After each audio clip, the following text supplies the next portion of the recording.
দেখো I sleep বলছে, slip মানে ঘুমানো, আর এই SLIP স্লিপ, স্লিপ মানে কি SEEP স্লিপ মানে ঘুমানো, আর SLIP স্লিপ, স্লিপ মানে কি পড়ে যাওয়া। নেক্সট তারপরে দেখো প্লিজ কাম, হিয়ার, হিয়ার মানে কি বললাম HEAR, হিয়ার মানে শোনা, আর HERE হিয়ার, হিয়ার মানে কি এখানে। আর ওখানে দেখো আরেকটা হিয়ার আছে, আর হিয়ার মানে কি আছে HAIR, হিয়ার, হিয়ার মানে হিয়ার মানে চুল, তাই তো। নেক্সট এখানে দেখো 3 নাম্বারটা দেখো দেয়ার, আর আছে দেয়ার। প্রথম দেয়ারটার মানে কি বলো? এইখানে বা ওইখানে। হ্যাঁ হ্যাঁ, আর হচ্ছে দেয়ার THEIR, দেয়ার, দেয়ার মানে ওখানে তাদের, তাদের, দেয়ার মানে তাদের।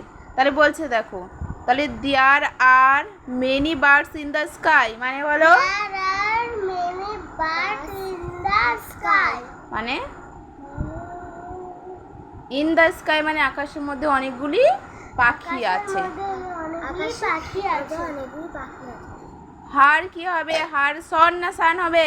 সন, সন, সান মানে কি সূর্য, সন মানে পুত্র, পুত্র বা ছেলে, তাই তো।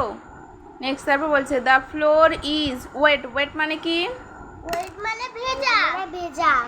আর হচ্ছে তোমার WAIT ওয়েট, ওয়েট মানে মানে মানে অপেক্ষা করা। অপেক্ষা করা। তাহলে একটা ওয়েট মানে ভিজে, একটা অপেক্ষা করা। আমাদের এখানে তাহলে কি হবে? ওয়েট মানে ভিজেই হবে। দেখো পরেরটা কি আছে? সুইম, সুইম মানে কি সাঁতার কাটা, সাঁতার কাটা। ওয়াক মানে মানে হাঁটা, হাঁটা। ফ্লাই মানে ওরা, ওড়া। বলছে দেখো বার্ড ক্যান ফ্লাই, পাখি পাখিরা ওড়ে, উড়তে পারে। উঠতে পারে। ক্যান মানে পারা, পাখিরা উঠতে পারে। বলছে an elephant can walk, walk মানে হাঁটে। হাঁটে, তাহলে হাতিরা কি করতে পারে?